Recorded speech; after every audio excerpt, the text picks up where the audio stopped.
నేను ఎన్ని రోజుల నుంచి ఉన్నాను అనేది ఇంపార్టెంట్ కాదు. ఎన్టీ రామారావు 1 ఇయర్ బిఫోర్ రాజకీయాల్లో ఉన్నాడా? 9 నెలల్లో ముఖ్యమంత్రి కాలేదా?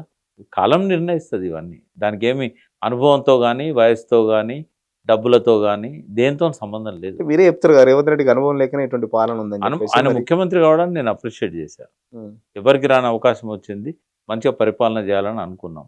ఆయన పరిస్థితులకు తగ్గట్టుగా ఎదుగుతాడని అనుకున్నాం. ఆయన కూడా చెప్పిండు, నేను ఏ ఏ ఎన్నికల్లో గెలిచినా కూడా దానికి తగ్గట్టుగా నేను రైజ్ అయినా అని చెప్పాడు.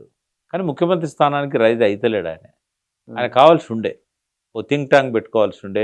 కేసీఆర్ మీదనో ఇంకోరి మీదనో మాట్లాడకుండా అపరిపక్వతతో మాట్లాడేదానికంటే తను ఏం చేయదలుచుకుంటూ చెప్పనుండే. కేసీఆర్ అసంపూర్తిగా వదిలేసిన లక్ష్యాలను ఆయన ప్రూవ్ చేసి చూపెట్టాల్సి ఉండే. ఆయన 15,000 ఒక్కొక్క ఎకరానికి ఇస్తాన్నాడు కదా, కనీసం కేసీఆర్ ఇచ్చిన 10,000 ఇవ్వాల్సి ఉండే. ఆయనకు ఫైనాన్సెస్ను ఎట్లా మేనేజ్ చేయాలనో తెలియదు. చెప్తుండే అప్పు పుడతలేదు, ఎవరు నమ్ముతలేరు అని చెప్పి 2 జేబులు ఇట్లా మరి చేసి కేసీఆర్కి ఎందుకు పుట్టింది అప్పు? ఏం లేని రోజుల్లో 62,000 కోట్ల ఆదాయం ఉన్నప్పుడు కేసీఆర్ 5 లక్షల కోట్ల అప్పు పుట్టియగలిగాడు. ఇవాళ 2 లక్షల కోట్లు ఆదాయం ఉండి 3 లక్షల కోట్ల బడ్జెట్ పెట్టినప్పుడు తెలివితక్కువతనమా తెలివితనమా? అది 62,000 కోట్ల ఆదాయం ఉన్నప్పుడు కేసీఆర్ 5 లక్షల కోట్ల అప్పు తేగలిగిండు. నీకు 2 లక్షల కోట్ల ఆదాయం ఉన్నప్పుడు 3 లక్షల కోట్ల బడ్జెట్ పెట్టినప్పుడు నువ్వు ఎందుకు తెలియకపోతున్నావు? అంటే నువ్వు చేసిన కథలు.